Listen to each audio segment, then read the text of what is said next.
안녕하세요. 인사와 자기소개 부탁드릴게요. 네, 안녕하세요. 저는 게임, 드라마, 영화, 음악 만들고 이제 작곡가도 하면서 이제 음악 감독 겸하고 있는 유혜근이라고 합니다. 몇 년 정도 하시는 거예요? 학교 졸업하고 나서 업계에서는 일한 지 10년 정도 돼가는 것 같습니다. 어떤 것들을 작업하셨는지 알 수 있을까요? 게임 쪽이 좀 유명한데 피해거지라는 작품이 있어요. 이제 재작년에 대한민국 게임 대상에서 막 6관왕 차지하고 해외에서도 되게 좋은 평가를 받아서 그 전에도 히트2, 스타시드, 프리스타일2, 리니지 등 다양한 작품을 참여했습니다. 그 중에 유명한 거 하나 들려주실 수 있어요? 네, 그럼요.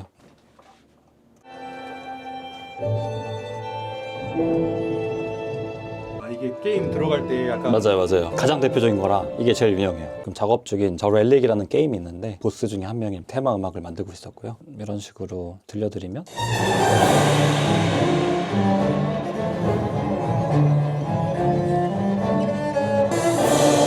진행 중인 거고 아직 완성은 안 됐습니다. 여기서 많은 곡들이 탄생한 건가요? 네네, 그렇죠. 작업도 하고 여러 가지 하고 있는 공간입니다. 작곡가랑 음악 감독이랑 좀 다른 거예요? 사실 용어가 좀 애매한데, 그러니까 미국에서는 그냥 뮤직 컴포저라는 그걸로 통일을 해요. 이제 우리나라에서만 특이하게 그냥 음악 감독이라고 하더라고요. 작곡이란 게 전공을 해야 할 수 있는 거 아니에요? 하면은 좀 더 수월하죠. 자기가 취미로 열심히 해가지고 오케스트레이션이나 음악에 대한 전문 지식들을 혼자 공부해서 하시는 분들도 꽤 있으세요. 그런 분들은 정말 대단하신 분들이죠. 대표님도 전공을 하셨어요? 네, 저도 작곡 전공했습니다. 서울대학교에서 작곡과에서 공부를 했고 정시로 크게 한 4개 정도를 봐요. 작곡, 화성악, 피아노, 면접. 시험을 4일을 걸쳐서 봐요. 주제가 한 2마디 정도가 나오면 멜로디를 발전시켜서 하나의 소나타 곡을 만드는 자유곡을 하는 학교들도 있고 지정해가지고 이걸 연습해야 하는 데도 있고 하루에 9시간 작곡 시험 보고 그 다음날 화성악 9시간 시험 보고 하루 쉬고 그 다음날 면접이랑 피아노 엮어서 또 하루 종일 보고. 거기서 뭘 들려주고 이어서 쓰는 거예요? 아니요. 그냥 악보로 2마디 딱 나와. 그래서 절대감이 중요한 게 악보만 보고 다 들을 수 있어야 돼요. 왜 절대음감이세요? 그럼요. 예. 눈 감아보세요. 예. 제가 불러요. 진짜. 이런 거 틀리는 거 아니야? 파샵. 와우. 레솔. 여기까지만 제가 자신이 없습니다. 실제로 동기들 중에 절대음감 비율이 90%에서 95%예요. 절대음감 후천적으로 만들 수 있거든요. 근데 진짜 피나는 노력을 해야죠. 제가 원래 음악을 시작할 때 상업음악, 게임 음악이나 드라마, 영화 이런 거에 대해서 훨씬 더 마음이 컸어요. 졸업하고 바로 그쪽으로 이제 필드를 전전긍긍하면서 작업을 하다가 USC라는 좋은 영화음악 학교에서 공부를 하게 됐고 USC가 좋은 게 영화 학교로도 유명해요. 거기서 좋은 감독님들 많이 만나서 지금까지 협업 이어오는 감독님들도 있고. 작업하신다고 하셨는데 스케치는 어떻게 하시는 거예요? 보여드릴까요? 그럼 네. 이렇게 작업하다가 보이시면 알겠지만 큰 편성의 곡을 만들 때에는 정리가 좀 필요해서 멜로디 스케치도 하고 코드도 써놓고 저만 알아듣게 구조적인 걸 이렇게 써놓고 정리해서 하면은 이제 아이디어가 곡에 반영이 되더라고요. 곡이 어떻게 만들어지는지 보여주실 수 있으세요? 좋은 음악을 만들기 위해서는 가상악기라는 게 필요하거든요. 컴퓨터 악기인데 예를 들어 콰이어, 이제 합창 같은 경우에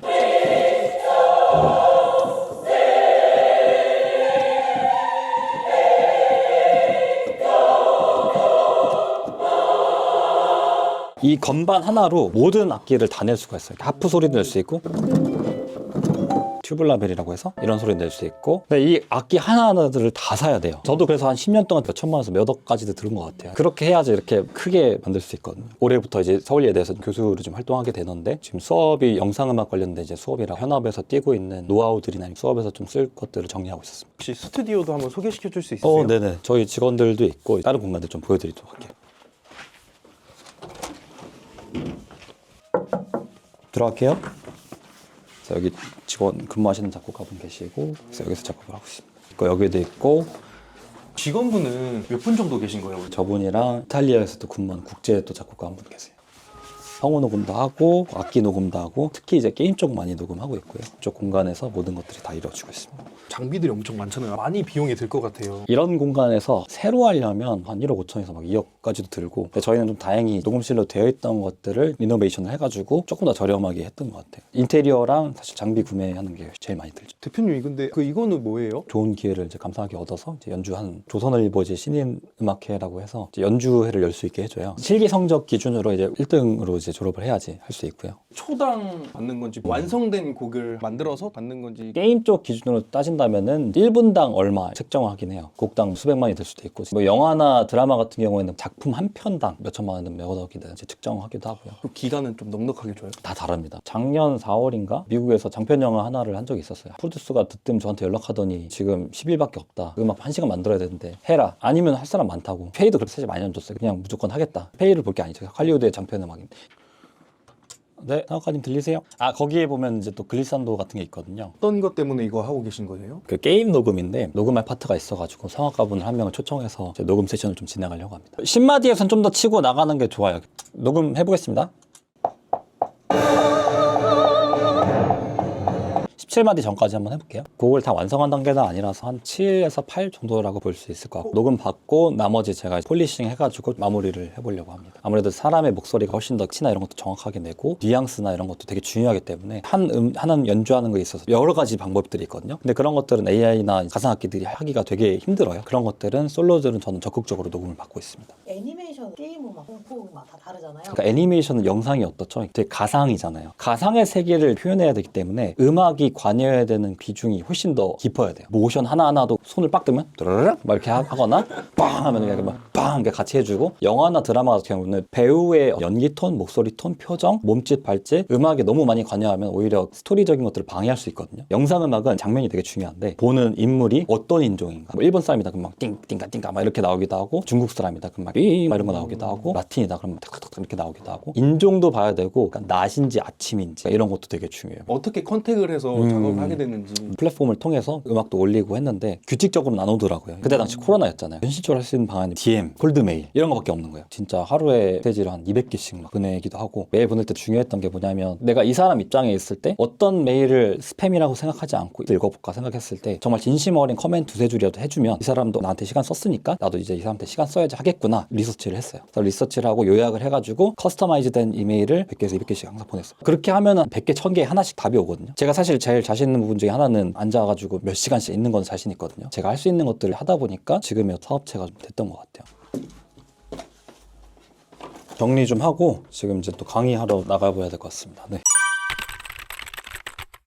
또 수업 준비하러 가야 돼가지고 수업에 맞게 갈아입었습니다. 그럼 오늘 서울예대에서 어떤 거 가르치시는 거예요? 그 영상음악 제작 수업이라고 메인으로 하는 제 전공 분야 영화, 드라마 이제 어떻게 만드는지에 대해서 수업을 준비해서 가르치려고 왔습니다. 대표님 음악 감독 하시면서 수입이 어떻게 되세요? 천차만별이에요. 제 케이스로는 연 기준으로 한 2억에서 3억 왔다 갔다 하는 것 같아요. 뭐큰 작품 한 두세 개 정도 하고 그다음에 작은 작품들도 6개 정도 했을 때 추산을 해보면은 그 정도 되는 것 같아요. 골든이 수상을 했잖아요. 사실 저는 계속 모르고 있다가 저희 첫째가 마라다따따다다 도대체 저게 뭐야 해가지고 그때 이제 막 들어왔던 거 되게 대단하다고 생각했어요. 그 우리나라의 음악 역사에서 한 획을 그을 수 있는 대단한 사건이라고 생각합니다. 저도 약간 그거 보면서 동기부여가 되기도 하고 열심히 해야지 생각도 가지게 된 것 같습니다. 음악 재능은 유전인가요? 약간 재능보다는 좀 더 좋은 환경을 받는다? 왜냐면 저희 부모님도 다 음악을 안 하시고 관심이 있으신데 음악을 막 엄청나게 잘한다 그런 건 아니었어가지고 그리고 저희 아이들도 보면은 아직까지는 막 음악적으로 막 슈퍼 탤런트가 있다 이런 것도 아니거든요. 조금 더 좋은 환경에 주어지는 거 딱 들었을 때 이거 플룻, 이거 바이올린 이런 거 알 수 있는 게 사실 제가 많이 노출을 시키다 보니까 남들 또래들에 비해서 조금 더 빨리 노출을 하긴 하죠. 그래도 음악하는 집안에서 좀 더 음악 잘하는 아티스트들이 탄생한 건 맞는 것 같아요. 음악을 처음 하겠다고 하셨을 때 집안의 반대나 어려움은 없으셨어요? 부모님이랑 좀 상의를 하고 그냥 자퇴를 해서 준비를 했었는데 학교를 다닐 때는 당연한 것으로 생각을 했었는데 막상 이제 자퇴를 하고 혼자 준비를 하다 보니까 당연하지 않더라고요. 등교를 하는 친구들 모습을 보면서 약간 뭐 혼자 막 운 적도 있었고 좀 어린 나이에 고독에 대해서 조금 더 빨리 이겨낼 수 있는 훈련도 됐었고 저한테 정말 선물 같은 고독의 시간이 아니었나 좀 생각합니다. 음악이나 예체능은 집안이 돈이 많아야 한다는 이야기가 있잖아요. 그쵸. 아무래도 이제 예체능 쪽을 하려면 기본적으로 저희 분야만 해도 서울대 학교 입시를 보려면 준비해야 되는 과목이 진짜 많아요. 작곡도 해야 되고 화성학도 해야 되고 피아노도 해야 되고 뭐 청음도 해야 되고 뭐 면접 준비도 해야 되고 이런 것도 많이 있습니다. 과목들을 다 준비하려면 과목별로 다 선생님이 따로 있어야 돼요. 따지면은 레슨비만 해도 한 달에 2,300만 원 이상씩 나갈 수도 있기 때문에 물론 독학을 할 수도 있죠. 동기 중에서도 독학으로 서울대 온 친구도 있거든요. 그건 진짜 정말 재능 있고 머리가 좋지 않으면은 불가능하기 때문에 일반적으로 재정적인 후원이 어느 정도 있어야지 좀 오기가 수월한 건 있지만 뭐 그렇지 않다고 해서 불가능한 건 아니다. 클래식이 상업 음악을 무시하는 경향이 있다고 하는데 예술계가 다 그런 게 있는 것 같은데 영화 쪽 하시는 분들이 드라마 쪽 좀 무시하고 그래서 자기네는 예술인데 니네는 상업이다 해서 클래식은 예술인데 뭐 영화나 게임이나 이런 상업 음악이다 해서 약간 예술성보다는 좀 사람들의 공감이나 그런 것들을 요구하는 그런 것 때문에 좀 무시하는 그런 경향은 좀 있는 것 같습니다. 사실 저희 학교가 제일 그런 게 좀 심한 학교인데 아무래도 트렌드가 상업 음악을 좀 많이 하려는 추세다 보니까 요즘에는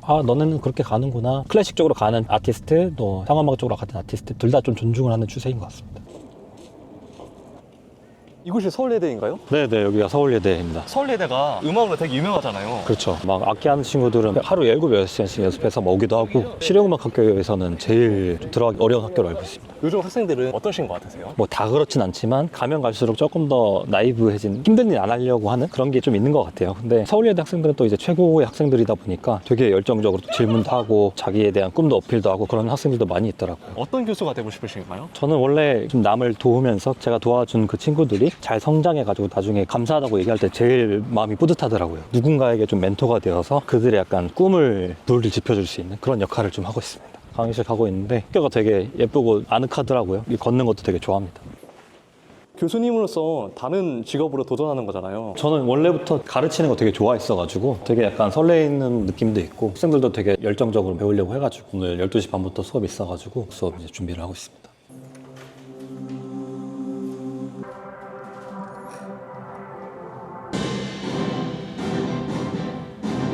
자, 그래서 3단계 영상 아티스트, 이게 무슨 말이냐면 저는 작곡가에 있어서 사실 영상음악뿐만 아니라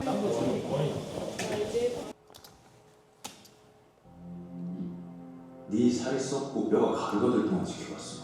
그러니까 자, 영화음악에서 중요한 게 뭐냐면 새로운 게 나오잖아? 그 새로운 건 역할을 해야 돼. 이건 무슨 역할이야? 대표님 지금 어떤 거 하고 계세요? 전공실기 또 레슨이 있어가지고 예대 학생이랑 관련된 포트폴리오 수업을 좀 하고 있습니다. 학생이 만든 맞아요. 그거를 제가 좀 조언을 주면서 구성할 수 있게 피드백을 해주는. 방금 수업 끝나셨나요? 네, 이제 다 끝났습니다. 정리하고 이제 가보려고 합니다.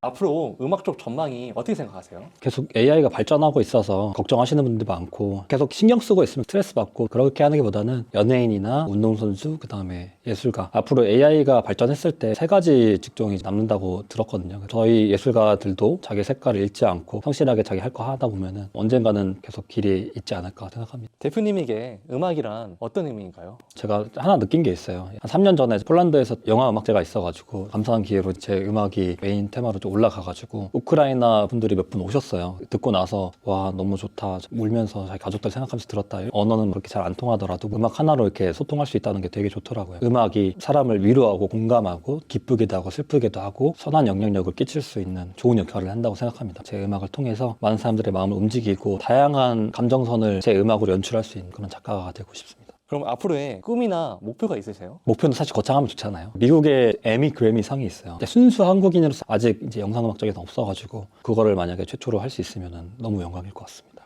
제가 사실 옛날부터 제일 힘들었던 게 이 분야로 나가고 싶은데 제 입장에서 생각해주면서 진심 어린 조언을 주면서 이끌어주는 사람이 사실 부족했어요. 이 영상을 보고 이 진로에 대해서 좋은 꿈을 키워나갈 수 있었으면 좋겠습니다. 앞으로도 응원하겠습니다. 감사합니다.